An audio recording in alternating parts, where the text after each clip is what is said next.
Sir வணக்கம் sir. வணக்கம் robin. நல்லா இருக்கீங்களா சார்? நல்லா இருக்கும் தம்பி. சார், மக்கள் மன்றத்தில் வென்ற விஜய் சட்டமன்றத்திலும் நேற்று வென்றிருக்கிறார். இருந்தும் எதிர்க்கட்சிகளுடைய குரல் வலிமையாக இருக்கிறது. எப்படி இருக்கிறது கள நிலவரம்?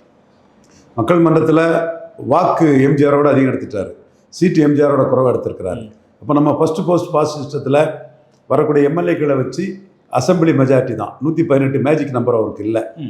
அது எம்ஜிஆருக்கு 30 விழுக்காடு எடுத்தே அது வந்துட்டு 4 முனை போட்டினால இவருக்கு மும்முனை போட்டி ஸ்ட்ராங்காக இருந்த ஒரு சூழ்நிலையில் 4வது முனை போட்டி ஸ்லிப்பான சூழ்நிலையில் மும்முனை போட்டியில் 35 எடுத்தும் இவரால் 118 எடுக்க முடியல. ஸோ அவருக்கு அது சிக்கலாக தான் இருக்கும். சரி, இந்த மாதிரிப்பட்ட சிக்கல்களை பல கட்சிகள் பல மாநிலங்களில் சந்தித்து இருக்கக்கூடியது தான். முலாயம் சிங் யாதவ் சந்திச்சிருக்கிறாரு.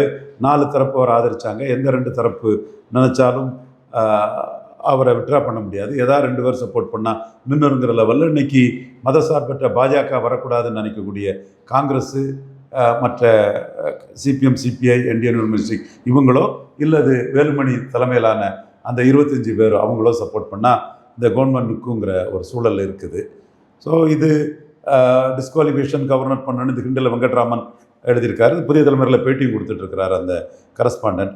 அதுபடி போனாலும் கூட it will take a long process. சபாநாயகர் உடனே நடவடிக்கை எடுக்க மாட்டார். அப்படியே டிஸ்குவாலிஃபை பண்ணி 25 பேரும் வாய்ப்பு இல்லை. அதுக்குள்ள வாய்ப்புகள் குறைவுன்னு தான் நான் பார்க்குறேன். ஏன்னா இவங்க டாக்டிஸ் பண்ணி அதை முறியடிக்கக்கூடிய லெவலில் தான் சபாநாயகர் போவார்.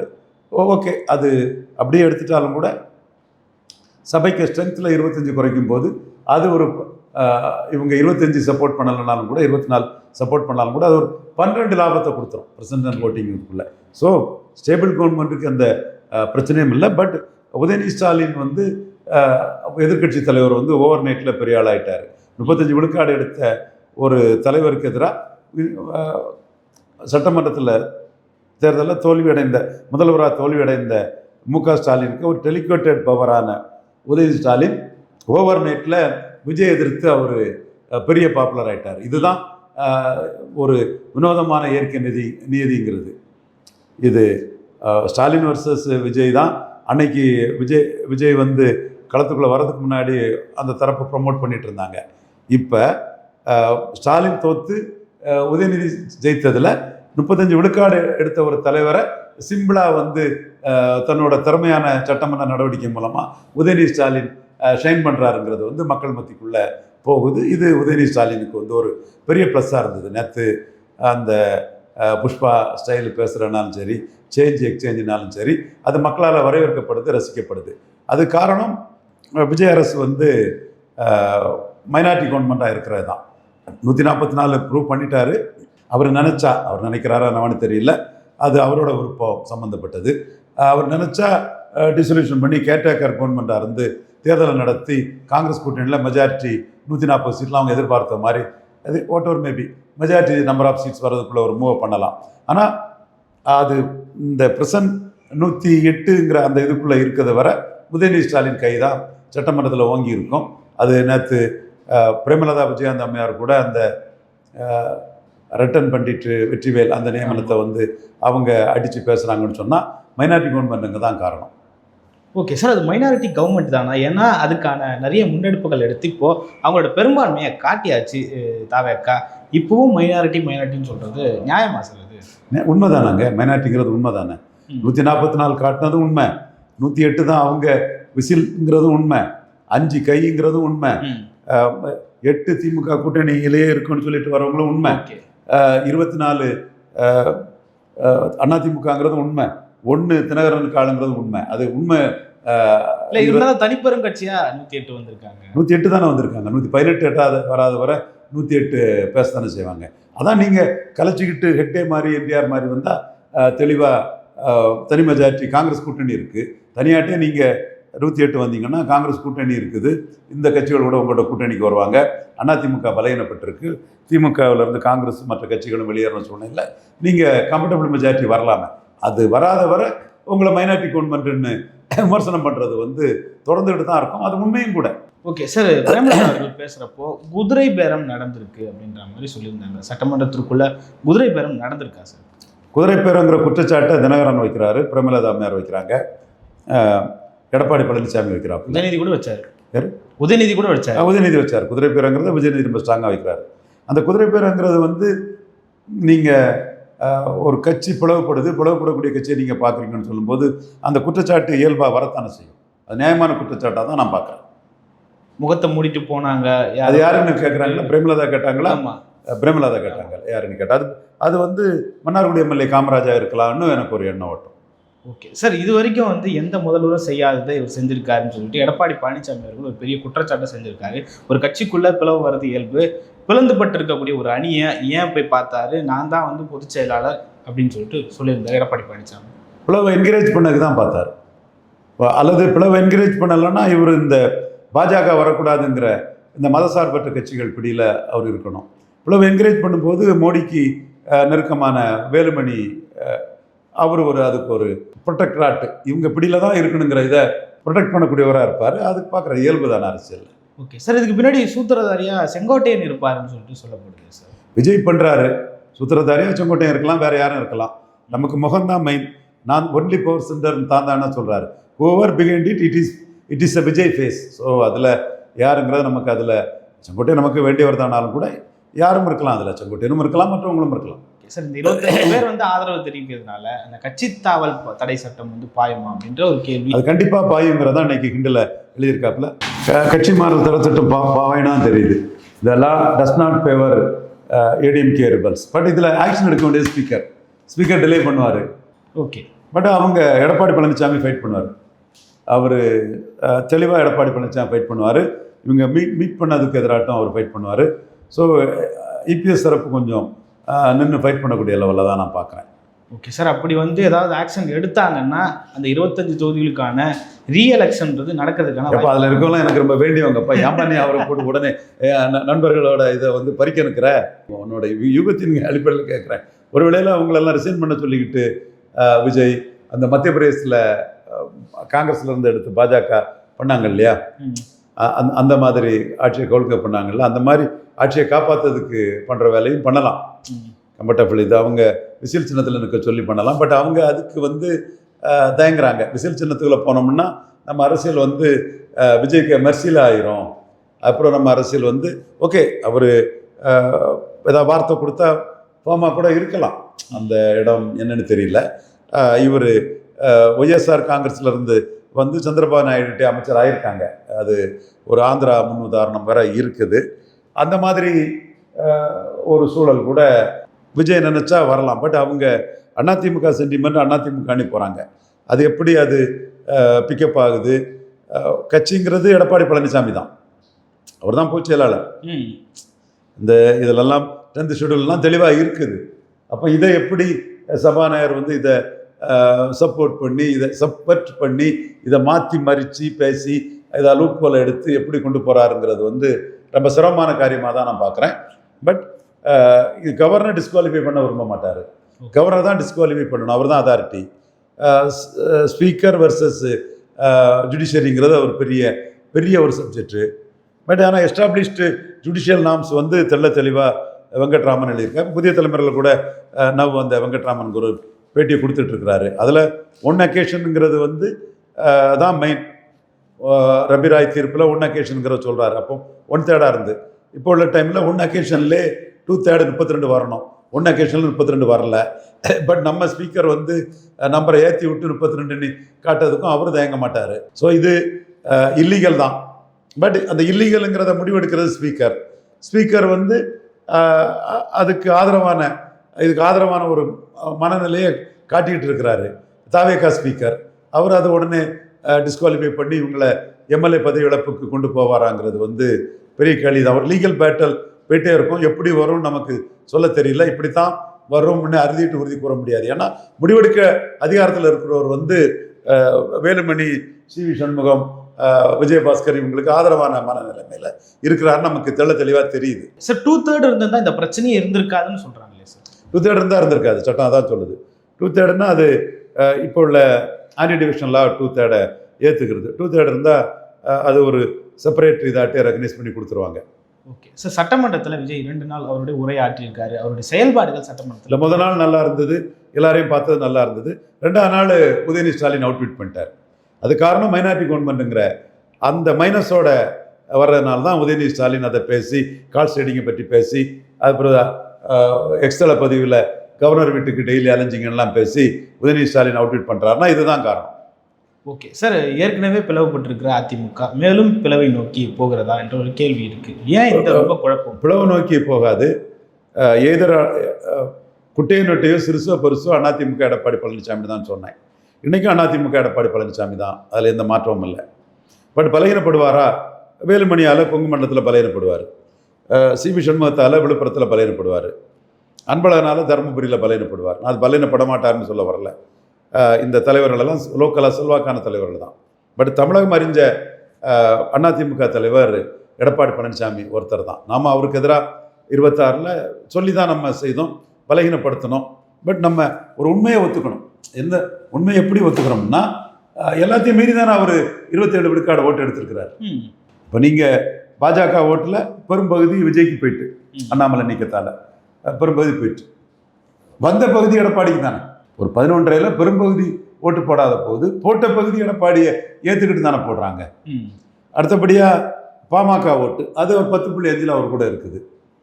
அண்ணாமலை நீக்கம் 2 ஜாதி கட்சின்னு நாம் அவருக்கு எதிராக பல சம்பவங்களை திருப்பினது. ஐயர் நாடார் என்ன செய்ய முடியும்னு கேட்டதுக்காக அவருக்கு எதிராக நாடார்களை 24லையும் 26லையும் திருப்பினது. தென் மாவட்டத்தில் போய் நின்று திருப்பினது.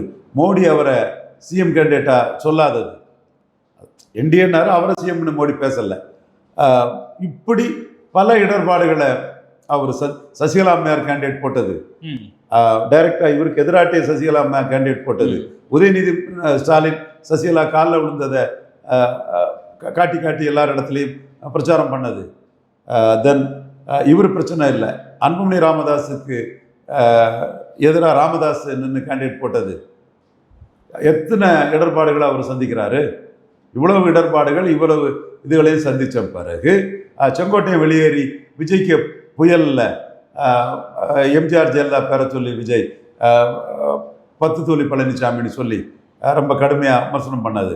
இது எல்லாம் மீறி அவர் எடுத்த ஓட்டு அவர் தலைமைக்கு விழுந்த ஓட்டுங்கிறத நம்ம நாணயமாக நேர்மையாக ஒத்துக்கிறது தானே ஒரு சரியான ஒரு செயலாக இருக்கும்.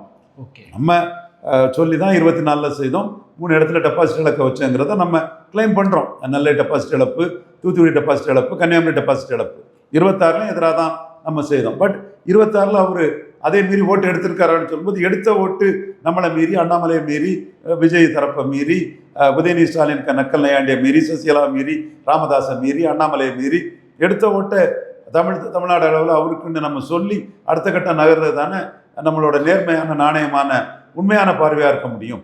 விஜய் 27 to 30 வரை வருவாருன்னு கணக்கு போட்டோம். 35 வந்துட்டாருங்கிறத அக்செப்ட் பண்ணும்போது எடப்பாடி தலைமைக்கு தானே 27ங்கிறதையும் நம்ம ஒத்துக்கிடணும்.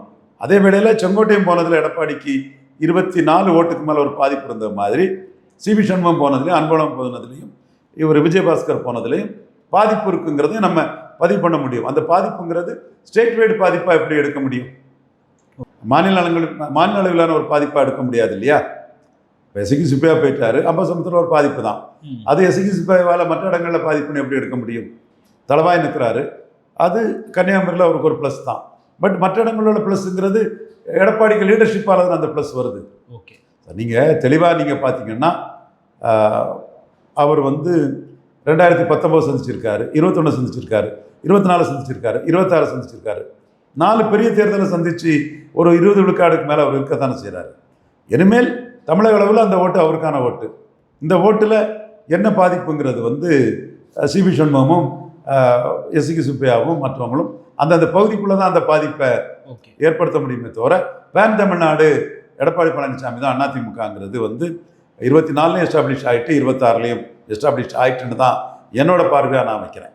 ஓகே சார், இருந்தாலும் இது 11வது தோல்வி. எதிர்கட்சியாக இருந்த கட்சி 3வது கட்சியாக போயிடுச்சு. 11வது தோல்வி தான், 3வது தான் போயிட்டு என்ன ரெமெடி இருக்குது இதுக்காக? 11வது தோல்வி போயிட்டாரு, 3வது போயிட்டாரு, என்ன பண்ண போகிறீங்க? அடுத்தால யார் அதை நிறுத்த போகிறா? யார் அவர் எப்படி விட்டுட்டு போவார்? கொடுத்தீங்க, நீங்கள் தானே தப்பு பண்ணீங்க. இரட்டை தலைமை இருக்கட்டு, ஒரு செக் அண்ட் பேலன்ஸ் இருக்கும். உங்களையே நீக்கிறதா இருந்தால் ஓபிஎஸ் மீறி நீக்க முடியாது, அவரை நீக்காண்டான்னு சொல்லுவார். 2 பேருக்கு எழுத்து போடணும், ஒருத்தர் நினச்சி பண்ண முடியாதுன்னு சொன்னேன். எல்லாருமே உங்கள் பவரை எடப்பாடிகிட்ட கொடுத்துக்கிட்டு நீ எல்லார் பதவியும் எடுத்துட்டாரா? என்ன செய்ய முடியும்? ஸோ நீங்கள் தானே பண்ண தவறு. ஃபுல் பவர் அவர்கிட்ட கொடுத்துட்டு ஒற்றை தலைமையாகி அவர் கட்சி இந்த விழுக்காடு கட்சிங்கிற ஒரு தேவகோடா கட்சி மாதிரியோட நிற்கும். நான் அன்னைக்கு சொல்லலை, அன்னைக்கே சொல்லியிருக்கேன். அவர் வந்தது எல்லாம் சசிகலாட்ட கொடுத்துருவாருன்னு சொல்லும்போது கொடுக்க மாட்டாருன்னு சொல்லும்போது அன்னைக்கே நாம் சொன்னோம் அது வந்து ஒரு தேவகோடா கட்சி மாதிரியாவது நிற்கும். இப்போ 4 தடவை ஒரு தலைமைக்கு ஓட்டு போட்ட பிறகு அவர் கையில் ரெட்டையில் கட்சி கருப்பு சிவப்பு பெருஞ்சர் அண்ணா, கருப்பு சிவப்பு வெள்ளையில் பெருஞ்சர் அண்ணா கொடி, கட்சி அலுவலகம் எல்லாமே அவர் கையில் இருக்கும்போது அவர் தானே அதிமுக. அது பலகீனம் அடையலாம் சி வி சண்முகத்தாலையும் வேலுமணியாலும், பட் அதிமுக அவர் தானே. இதை எப்படி யாரும் மறுத்துட்டு பேச முடியும்? நீங்கள் அன்னைக்குள்ள விஷயம் அவர் கிராப் பண்ணதுக்காக ஒற்றை தலைமைங்கிறதுக்காக அவர் முடிவெடுத்து போனார், நீங்களாம் சேர்ந்து தப்பு பண்ணீங்க. இன்னைக்கு உங்களை வந்து டெசர்டராக தானே மற்றவன் பார்ப்பான். நீங்கள் பப்ளிக் இதில் வந்து கேடர்ஸ் இதில் வந்து நீங்கள் தோத்ததுனால விலகி போகிறவங்கள தானே பார்ப்பான். ஏன்னா நேற்று நீங்கள் பண்ணியிருக்கிறதுரா நடந்ததுக்கு நீங்கள் தானே என்டார்ஸ் பண்ணி அவர் கூட நின்றுருக்கீங்க. செங்கோட்டையன் விஷயத்தில் வந்து நீங்கள் தானே கூட நின்றுருக்கீங்க. அப்போ நேற்று நீங்கள் கூட நின்றுக்கிட்டு 26 முடிவுக்கு மேலே உள்ள இஷ்யூ தானே வேலுமணி, சி வி சண்முகம் இவங்க சென்றிருக்கு. எனக்கு வேண்டியவங்க தான், தெரிஞ்சவங்க தான், அது வேற விஷயம். பட் நம்ம சொல்கிறது நேர்மையான சரியான பார்வையாக இருக்கணுங்கிறக்காக தான் நான் தெள்ள தெளிவாகவே அதை சொல்கிறேன். நீங்கள் வந்து 26 கூட நின்றுருக்கீங்க. அப்போ எடப்பாடி தவறு பண்ணுறாருன்னா 26 தான் பண்ணாரா? அவர் டே உள்ள இருந்தே தப்பு தானே பண்ணிட்டு இருக்கிறாரு. அந்த தப்பெல்லாம் என்டார்ஸ் தானே பண்ணியிருக்கீங்க நீங்கள். அப்போ இப்போ நீங்கள் விலகி போறீங்கன்னா அந்த இடத்துல நான் தான் அதிமுகனே அவர் நிற்பார். ஓகே சார், 26 பண்ண தவறு தான் ஏற்றுக்க முடியாத தவறு. அதாவது திமுகவுடைய கூட்டணி வச்சு ஆட்சி பிடிச்சிடலான்னு ஒரு சூழ்ச்சி நடந்தது அப்படின்னு பேசுறாங்க. திமுகவும் அதிமுகவும் தான் விஜய் கிட்ட அடிபட்டு போயாச்சு. ஓகே, விஜய் தான் நம்பர் 1 ஆயிட்டாரு, திமுக நம்பர் 2, அதிமுக நம்பர் 3 ஆயிட்டு. உடனே சேரலனாலும் நாளைக்கு நீங்க சேர்ந்து தான் தீரணும். நீங்க என்ன பார்ப்பீங்க? விஜய்க்கு ஓட்டு வந்து ஒன் டைம் ஓட்டா டிசிபேட் ஆகுமா ஆகாதாங்கிறது. ஒரு உள்ளாட்சி தேர்தல் வருது தமிழக அளவில், விஜய் வந்து டைரக்ட் ஃபைட்டுக்கு தான் போவார்னு நினைக்கிறேன். அதுலேயும் அவர் நம்பர் 1 ஆகிட்டார். இப்போ காங்கிரஸ் அவர் கூட போயாச்சு. அப்போ அது பிறகு திமுக அதிமுக சேர்ந்தா தானே விஜய் தோக்கடிக்க முடியும். இன்னைக்கு நடக்கலாம், இன்னைக்கு ஒரு நாள் நடக்கணும்னு சொல்றீங்களா சார்? விஜய் நம்பர் 1ங்கிறது கன்சால்டேட் ஆயிட்டுன்னா 2 பேரும் சேர்ந்து தானே தீரணும். அதாவது இது ஒன் டைம் தான் விஜய் நம்பர் 1, செகண்ட் டைம் அவர் நம்பர் 1 இருக்க மாட்டார். ஏன் ஓட்டு போட்டோன்னு நினைக்கிறான்லாம் ஸ்டாலின் பதிவு பண்ணல. அது உண்மையாக ஆகாத வர இல்லை விஜய் தான் நம்பர் 1ன்னு இன்னொரு தேர்தல் முடிவு பண்ணிட்டுன்னா சேர்ந்து தானே ஆகணும் சார். இது வந்து யூனிவர்சல் தேரி. அதுதான் நான் சொல்கிறேன். இவன் நீங்கள் பிரிசனரா பாஸ்டா திமுக அதிமுகன்னு பேசுகிறதுல அர்த்தம் இல்லை. Defeated fours are losers will join together. Okay, தோத்து போனவங்க ஒன்று சேர்ந்து தானே தீரணும். நெக்ஸ்ட் பெஸ்ட் ஆப்ஷனுக்கு என்ன பண்ணுவீங்க? ஒரு ஃபர்ஸ்ட் ஆப்ஷன் நீங்கள் தனிச்சு ஆட்சியை பிடிச்சிடலாம், அல்லது நீங்கள் ஒரு அணி அமைச்சு ஆட்சியை பிடிச்சிடணும்னு நினைக்கிறீங்க. 2 பேர் நினைக்கிறீங்க, 2 பேருமே ஜெயிக்கல. 3வது ஒருத்தர் வந்து நம்பர் 1 ஆகிட்டாரு. அது டெம்பரரி தாங்கிறீங்க. இல்லை இன்னொரு எலெக்ஷன்லையும் அவர் அதை சாதிச்சு நிரந்தரமாட்டு ஆகிட்டார். அவர் என்னோட வாக்கு வங்கி 35+, அது ஒரு கொஞ்சம் குறைஞ்சாலும் கூட பிரச்சனை இல்லை. கொஞ்சம் 35 இருந்தாலும் அல்லது கொஞ்சம் கூடுதல் குறையுது, 2வது விஷயம். அவர் கூட கூட்டணி வருது. அவர் கூட இப்போ லாஜிக்கலாக பாருங்கள், 35 அவர் எடுத்துட்டாரு. திமுக கூட்டணியில் இருந்த Congress 9 MP, Kumbakonam municipal chairman 5 MLAவோட போகிறாங்க. எனக்கு அந்த கட்சிக்கு ஒன்றும் பெரிய ஓட்டு இருக்குன்னு நான் கருதலை. ஏன்னா அந்த ஓட்டை தான் அவங்க தாவேக்காவுக்கு ஏற்கனவே போட்டு முடிச்சுட்டாங்களே. என்றாலும் ஒரு 3 விழுக்காடு போடுவோமா? 38. திமுக குறையுது. இந்த ஒரு 4 பேர் இந்தியன் யூனியன் முஸ்லீம் லீக்கு, CPM, CPI, VCK இவங்களும் ஈக்வி டிஸ்டன்ஸ் கீப் அப் பண்ணுறாங்க. திமுக அணியில் இருக்கும், பாஜக வந்துடக்கூடாதுன்னு எங்கே சப்போர்ட் பண்ணுவோன்னு பாஜக எதிர்ப்புன்னு ஒரு இதை பண்ணுறாங்க. அப்போ திமுக டைரக்டாக ஒரு காங்கிரஸ் இதில் ஒரு பலகீனப்பட்டாச்சு. இந்த கட்சிகள் வரும், ஆனால் வராது பாணியில் இருக்காங்க, ஆனால் இருக்க மாட்டாங்கங்கிற பாணிக்குள்ளே இந்த 4 பேரும் இங்கே உள்ள வந்தாச்சு. எல்லாருமே வந்து ஆளுங்கட்சிங்கிற லெவலுக்குள்ள ஒரு அனுசரித்து போகிறதுக்குள்ள ஒரு தன்மைக்குள்ளே எடுப்பாங்க. அரசியல் இயல்பு தானே, அரசியல் அதிகாரம் தொடர்பான தானே அரசியல். ஸோ அடுத்த கட்டம் இதில் வந்து டைரெக்டாக காங்கிரஸால் விஜய் பல பெற்றுட்டார்.